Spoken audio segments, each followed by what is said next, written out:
May posibilidad na humantong sa mga kasong kriminal ang naging insidente ng pamamaril sa loob ng Senate Complex habang patuloy na sinusuri ng mga otoridad ang pagsunod sa mga itinakdang security at firearm protocols. Yan ang ulat ni Floyd Brenz.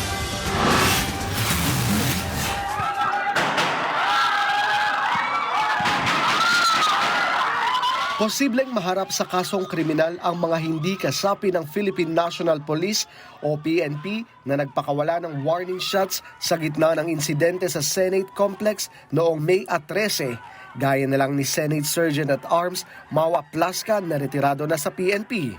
Ayon kay PNP spokesperson Police Brigadier General Randolph Tuanyo, maaaring saklaw ng revised penal code ang nasabing insidente, kabilang ang kasong indiscriminate firing at alarms and scandals.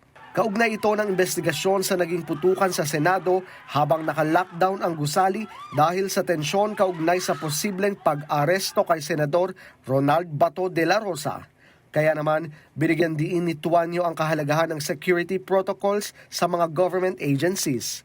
May mga security protocols na ino-observe, lalo na sa mga government offices katulad ng Senado. May mga security protocols na ino-observe paano ka makapasok sa loob. Kaya nga po ang utos po ni GPNP sa director po ng PSPG na makipag-coordinate ngayon sa OSAA para pag-usapan po nila at magbigay sila ng mga statements, yung mga possible lapses na nakuha. Tinitingnan din po dyan yung possible lapses din po ng mga PSPG personnel kung meron man.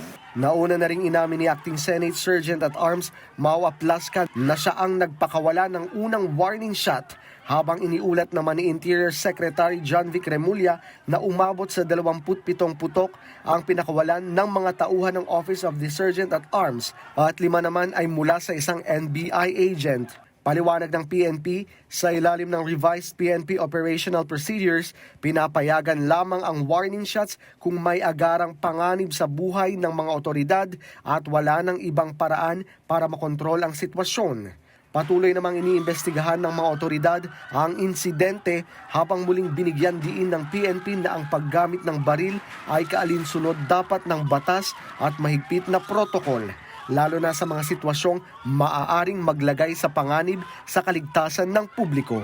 Floyd Brenz para sa Pambansang TV sa Bagong Pilipinas.